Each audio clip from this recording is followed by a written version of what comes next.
Hello viewers, welcome to the channel Biology Classes by Fayaz Khatri. Yesterday we had talked about the branches of biology and also we had studied about the levels of biological organization. Today we are going to talk about the another one most important topic, that is applications of biology for welfare and of mankind. ठीक है, जो हमने पहले branches पढ़ ली उसके बाद जो levels of biological organisation पढ़ ली, अब हम पढ़ेंगे applications of biology for the welfare of Mankind. Applications of biology. Application लफ्ज का मतलब क्या होता है? हमने पढ़ लिया, ब्रांचेस पढ़ ली कि बायोलॉजी की कौन सी ब्रांचेस होती हैं. ठीक है, उसके अलावा हमने ये भी पढ़ लिया कि levels of biological organisation means कैसे लिविंग ऑर्गेनिज्म की इब्तिदा हुई और किस तरह के लिविंग ऑर्गेनिज्म की ऑर्गेनाइजेशन दुनिया में मौजूद है. ठीक है, और हमने बायोलॉजी भी पढ़ी कि बायोलॉजी है क्या, हम लिविंग ऑर्गेनिजम्स के बारे में स्टडी करते हैं, ये सब कुछ हमने पढ़ लिया. अब हमें ये मालूम करना है कि हम बायोलॉजी को क्यों पढ़ रहे हैं. ठीक है, हर चीज की दुनिया में आने का कोई ना कोई मकसद होता है. तो ये जो क्रिएशन हुई है बायोलॉजी की, एक साइंस की एक ब्रांच बनी है बायोलॉजी, तो इसका क्या मकसद है, हमारे फायदे के लिए कौन सी चीजें, इसमें से क्या हमें फायदा मिलता है, क्या मतलब मिलता है. ऐसे ही कि नहीं कि बस इसको बना लिया सब्जेक्ट को, इसको पढ़ते जाएं, लेकिन इसका कोई मकसद होगा. ठीक है, तो वो अब मकसद कौन सा है, कौन सी एप्लीकेशंस होती हैं, वो आज हम डिस्कस करेंगे. अगर आप हमारे चैनल पे न्यू हैं तो चैनल को सब्सक्राइब करें, और भी ऐसी वीडियोस मिलती जाएंगी आपको. एप्लीकेशंस. ठीक है, एप्लीकेशंस में से लफ्ज एप्लीकेशन कहां से निकला है? अप्लाई से. The word applications derive from apply.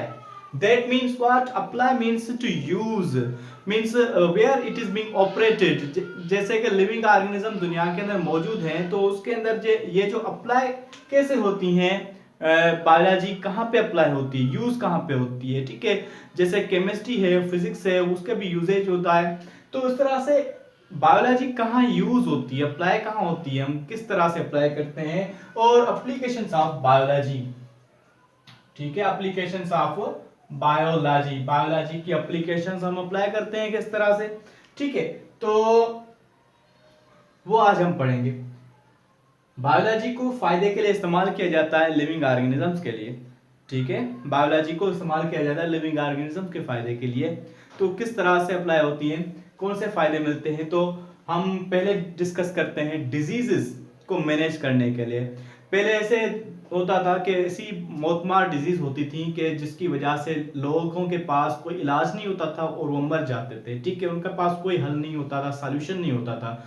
ठीक है, तो इस तरह से बायोलॉजी जैसे वजूद में आई तो उन्होंने बहुत सारी ऐसी टेक्निक्स और जो प्रोसेस दरियाफ्त किए जिस वजह से लिविंग ऑर्गेनिजम्स के अंदर जो है डिजीजेस का मसला जो है हल हो गया, और वो अब लॉन्ग लाइफ जो है चल सकते हैं, बीमारियों का हल हो सकता है. तो सबसे पहले जो एप्लीकेशन जो सबसे ज़्यादा जो इम्पोर्टेंट बनी दुनिया के अंदर, जो वो थी वैक्सीनेशन.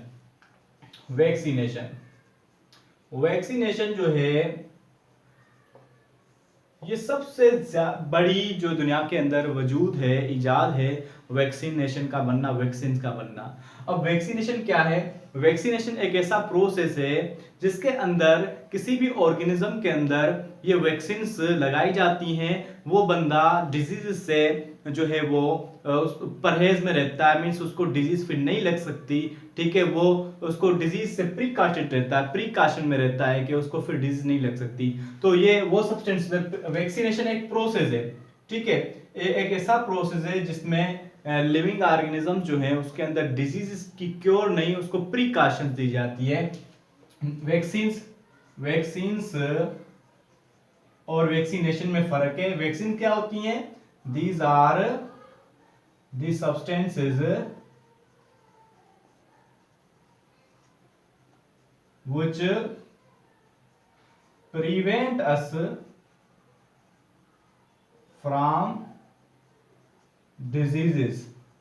ठीक है, जो भी डिजीज होती हैं, बीमारियां होती है, उससे परहेज करने वाली, बचाव करने वाली जो चीजें होती हैं, जो मेडिसिन होती है, उसको हम वैक्सीन कहते हैं। ठीक है, vaccine are the substances which prevent us from the diseases. ठीक है, जो डिजीज हमारे अंदर आने वाली है, अभी तक आई नहीं, कोई बीमारी हुई नहीं है, वो उससे पहले ही हम लगाते हैं वैक्सीन। जैसे कि बच्चे होते हैं छोटे, उनके टीके लगाए जाते हैं, तो ये टीके क्या है? वैक्सीन हैं। ठीक है, वैक्सीन ऐसी सब्सटेंसेस हैं जो बंदे को, किसी भी ऑर्गेनिज्म को, जो आगे चल के बीमारियां होने का जो शक है, तो उसकी जो है वो वैक्सीन लगाई जाती है ताकि वो बीमारी ना हो सके। ठीक है, आपको पता है कि जैसे ही बच्चा पैदा होता है तो उसके अंदर ज्यादातर जो है बीमारियां लगना शुरू हो जाती हैं, क्योंकि उसके पास टीके नहीं लगे हुए। ये बिल्कुल इस तरह से है जैसे कि हम कोई कंप्यूटर लेते हैं तो उसके अंदर सॉफ्टवेयर नहीं करवाते, जैसे सॉफ्टवेयर करवाते हैं तो वो इंस्टॉल होते हैं तो कोई काम करते हैं प्रॉपर्ली। ठीक है, इसी तरह से वैक्सीन भी ऐसे ही है कि किसी बीमारी से बचाने के लिए हम वैक्सीन लगाते हैं। ठीक है, सो वैक्सीन जो है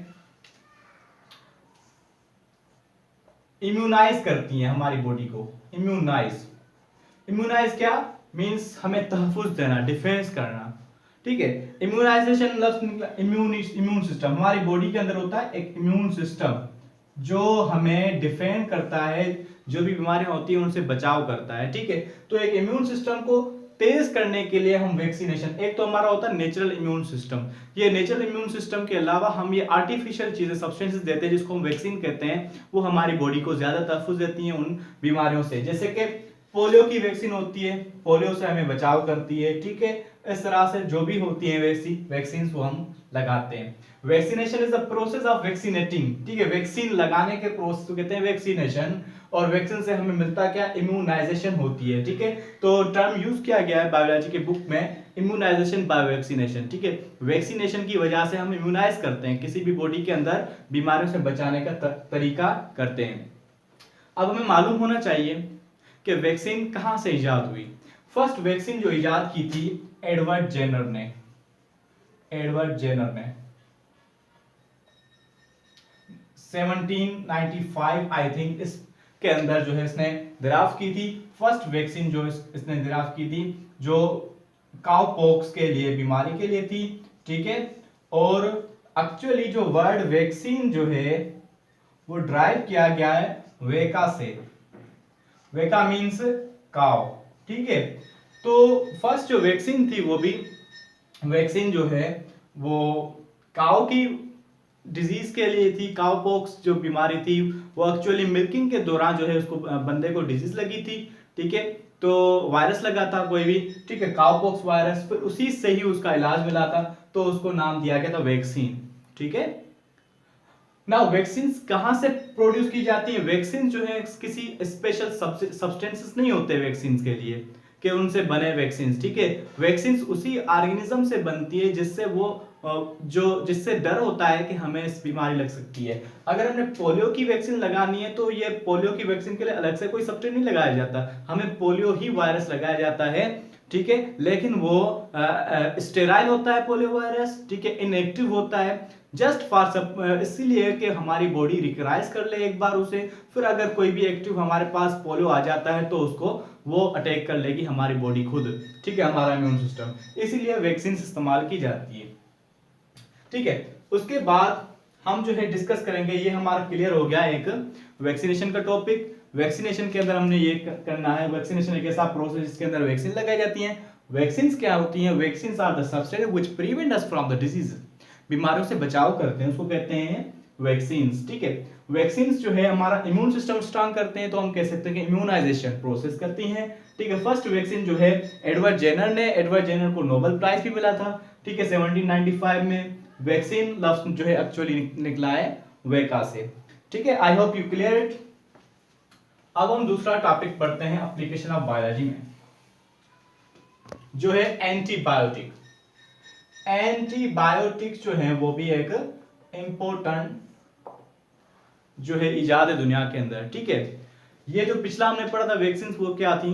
those are the substances which prevent us from the disease. ठीक है, डिजीज से बचाने के लिए इस्तेमाल होते हैं, उसको हमने कहा कि वो वैक्सीन से। अब एंटीबायोटिक, एंटीबायोटिक लफ्ज पे जाते हैं। एंटी लफ्ज की मीनिंग है अपोजिट, अगेंस्ट। ठीक है, बायोटिक्स मींस ऑर्गेनिजम्स। तो इससे हमें पता चलता है, लफ्जी मीनिंग निकालें तो ये कुछ सब्सटेंसेस होते हैं जो किसी ऑर्गेनिज्म को किल करने के लिए इस्तेमाल होते हैं, ठीक है। तो इसकी डेफिनेशन प्रॉपर्ली ये बनती है, these are the substances which inhibit or kill which inhibit the growth of organisms, of microorganisms, okay, or kill the microorganisms या just organism कह सकते हैं, ठीक है। तो वो सब्सटेंसेस जो किसी भी माइक्रो ऑर्गेनिजम्स की जो ग्रोथ होती है उसको इनहिबिट करे या उसको किल कर दे, उन सब्सटेंस को कहा जाता है एंटीबायोटिक, ठीक है। मींस ये आफ्टर द डिजीज, अगर हमारे पास डिजीज हो गई है उसके बाद क्योर करने का बेहतरीन तरीका जो है वो एंटीबायोटिक्स है, ठीक है। फर्क जो है बिल्कुल क्लियर है वैक्सीन और एंटीबायोटिक्स में। वैक्सीन बिफोर द डिजीज आकर, ओके, और जो एंटीबायोटिक्स है आफ्टर द डिजीज जो है किसी को क्योर करने के लिए, क्लियर। अब एंटीबायोटिक, फर्स्ट जो एंटीबायोटिक किसने बनाई थी, 3 साइंटिस्ट ने मिलकर बनाई थी, फ्लोरे, फ्लेमिंग एंड चैन, ये 3 साइंटिस्ट थे, ठीक है। और इन्होंने बनाई थी फर्स्ट जो बनाई थी वो फंजाई से बनाई थी, फंजाई, ठीक है। फंजाई का नाम क्या था, पेनिसिलियम नोटेटम। उससे फर्स्ट बनाई थी एंटीबायोटिक जिसका नाम था पेनिसिलिन। जो भी एंटीबायोटिक्स होती हैं उसके नॉर्मली लास्ट में जो है वो IN का वर्ड आता है, पेनिसिलिन, सबटाइलिन वगैरह, न्यूमाइसिन, ठीक है, क्लोरोमाइसिन वगैरह, ये तकरीबन यूज होता है इसके लिए terminology. So antibiotic clear. Antibiotics are the substances which are used to kill or inhibit the growth of microorganisms, जो छोटे ऑर्गेनिजम्स होते हैं, क्योंकि हमारे पेट के अंदर जो जरासीम वगैरह हो जाते हैं उसकी वजह से बीमारियां पैदा होती हैं, ठीक है, लिविंग ऑर्गेनिज्म के अंदर, तो उनको एंटीबायोटिक्स दी जाती है ताकि वो उसका हल हो जाए, उसको जो किल कर ले, उसकी ग्रोथ को रोक ले। एक्चुअली एंटीबायोटिक्स क्या करती हैं, जो इनहिबिटर्स का काम करती हैं, जो भी एंजाइम्स काम कर रहे होते हैं तो उसको इनहिबिटर का काम करते हैं ताकि उसको उसके अंदर ग्रोथ ना हो सके, ठीक है, क्लियर। उसके बाद जो है तीसरी रेडियोथेरेपी एंड केमोथेरेपी, ठीक है, एप्लीकेशन। रेडियोथेरेपी के अंदर क्या होते हैं, रेडियो मींस रेज। रेडियोथेरेपी के अंदर हम रेज जो है, रेज की मदद से किसी भी बीमारी का इलाज करते हैं, ठीक है। जैसे एक्सरेज हो गए, ठीक है, लेजर थेरेपी हो गई, ठीक है, लेजर की वजह से हम जो है किसी स्टोन को, किडनी स्टोन को जो है खत्म करते हैं। इस तरह से जो टेक्नोलॉजी इस्तेमाल की जाती है उसको कहते हैं रेडियोथेरेपी, ठीक है। इसके अलावा जो है कीमोथेरेपी। कीमोथेरेपी में क्या है, कीमोथेरेपी में हम केमिकल्स की वजह से, केमिकल्स जैसे ड्रग्स होती हैं, बीमार जो भी आप मेडिसिन लेते हैं, ठीक है, तो उसकी वजह से किसी भी बीमारी को हल किया जाए तो उसको कहा जाता है केमोथेरेपी, ठीक है। इसके अलावा फिजियोथेरेपी होती है। फिजियोथेरेपी में कोई भी मेडिसिन नहीं दी जाती, कोई भी वैक्सीन नहीं दी जाती, कोई भी एंटीबायोटिक नहीं दी जाती, कोई एक्सरेज वगैरह नहीं दिया जाते। फिजियोथेरेपी में फिजिकल फंक्शनिंग करवाई जाती है बॉडी की, जिसकी वजह से किसी के अंदर ट्रीटमेंट आती है, जैसे कि फिजियोथेरेपिस्ट होते हैं, ठीक है, कोई भी बॉडी की मूवमेंट करवा के उसको करवाते हैं, तो फिजियोथेरेपी। इसके अलावा होती है जीन थेरेपी। सॉरी मार्कर आज काम नहीं कर रहा। जीन थेरेपी, ठीक है, जीन थेरेपी जो है वो एक ऐसी टेक्निक है जिसके अंदर कोई भी मसला किसी ऑर्गेनिज्म के अंदर है जो इनहेरिटेड है, मींस हेरिडिटी की वजह से हो गया है। अब उसके अंदर बचपन में जैसे ही वो माइक्रो इंजेक्शन के जरिए जैसे ग्रोथ हो रही है, अल्ट्रासाउंड वगैरह करवाते हैं, तब पता चलता है कि उसके अंदर ये एब्नॉर्मलिटी होने जा रही है, तो तभी जीन उसके अंदर इंसर्ट किया जाता है ताकि वो नॉर्मल जीन जो है वो अपना नॉर्मल काम करना शुरू हो जाए और उसके अंदर वो एब्नॉर्मलिटी ना पैदा हो, ठीक है। इस तरह से ये टेक्निक्स इस्तेमाल की जाती है, एप्लीकेशन इस्तेमाल की जाती है लिविंग ऑर्गेनिजम्स के फायदे के लिए। इंशाल्लाह हम नेक्स्ट लेक्चर के अंदर पढ़ेंगे जो हाइड्रोपोनिक्स के बारे में, वो भी एक बेहतरीन टेक्निक है, बायोलॉजी की वजह से हमें मिली है, ठीक है। बायोलॉजी में हम पहले बहुत बीमारियां होती थी वो उनसे अब क्योर किया जाता है, और बहुत सारी टेक्निक्स जो हमारे पास आई हैं with help of the biology. So I think I have cleared this concept. One is the vaccination. Vaccination एक प्रोसेस है जिसके जरिए इम्यूनाइजेशन की जाती है, उसमें वैक्सीन इस्तेमाल की जाती हैं। वैक्सीन क्या होती हैं? Vaccine are the substances which are used to prevent us from diseases, ठीक है, डिजीज से रोकने के लिए। वैक्सीन किससे बनती हैं? वैक्सीन बनती उसी ऑर्गेनिज्म से जिससे बीमारी लगने का खदशा होता है, जैसे कि पोलियो की ही बनाया जाए, ताकि ये जस्ट इसलिए होती है कि हमारी बॉडी जो है रिकॉग्नाइज कर ले कि इस तरह से कोई ऑर्गेनिज्म हो सकता है। ये हमारा इम्यून सिस्टम का काम है कि कोई भी न्यू ऑर्गेनिज्म आता है तो उसे किल किया जाता है, ठीक है। तो उसको किल करने में टाइम लगता है, तब तक वो हावी हो जाता है। अगर हम पहले ही उसको जो है रिकॉग्नाइज करवाने के लिए जस्ट दे देंगे तो वो अपने पास मेमोरी रख देता है हमारा इम्यून सिस्टम। फिर दूसरी बार जब भी एक्टिव आता है तो उसके पास उसके लिए जो एंटीबॉडीज होती हैं उसको किल कर देती हैं। उसके बाद एंटीबायोटिक्स पढ़ा था, एंटीबायोटिक्स आफ्टर डिजीज आकर, ठीक है, डिजीज के बाद जो होता है, ठीक है, उसको एंटीबायोटिक्स कहते हैं। कि एंटीबायोटिक्स किसी भी ऑर्गेनिज्म के अंदर माइक्रो ऑर्गेनिज्म जो होते हैं, ठीक है, उसकी ग्रोथ को रोकने के लिए, उनको किल करने के लिए इस्तेमाल होते हैं एंटीबायोटिक्स, ठीक है। इसके अलावा हमने रेडियोथेरेपी पढ़ी। रेडियोथेरेपी के अंदर एक्सरेज यूज किया जाते हैं, अल्ट्रावायलेट रेज यूज किए जाते हैं किसी बीमारी को ट्रीट करने के लिए, कैंसर हो गया, ट्यूमर हो गया, ठीक है, केमोथेरेपी, ठीक है। अब रेडियोथेरेपी में दो टाइप्स आते हैं, इलेक्ट्रॉन थेरेपी और प्रोटॉन थेरेपी। इलेक्ट्रॉन थेरेपी जो है वो नॉर्मल होती है, उसमें वीक रेज होते हैं, ठीक है, और साइड वाली चीजों का जो है डैमेज कर सकते हैं। लेकिन प्रोटॉन थेरेपी हैवी होते हैं, जो पर्टिकुलर जगह पे लगते हैं, दूसरी चीजों को नुकसान नहीं देते। इसके अलावा केमोथेरेपी हो गया, फिजियोथेरेपी में फंक्शनिंग करवाते हैं, जीन थेरेपी में टोटल जीन चेंज करते हैं, इस तरह से ये हो गया। So this all about the application of biology. Next lecture we will do about the hydroponics and so on, ठीक है। So be in touch. आप अगर न्यू हमारे चैनल पे तो चैनल को सब्सक्राइब करें और लाइक करें अगर आपको हमारा चैनल जो है लेक्चर समझ में आया। और पिछला जो लेक्चर था उसमें मैंने एक सवाल भी किया था, अगर आपने वो लेक्चर सुना है तो उसमें सवाल के जो जवाब जो वो भी आप नीचे कमेंट्स में दीजिए, तो मुझे अच्छा लगेगा और मैं आपका रिस्पॉन्स देखना चाहता हूँ। शुक्रिया।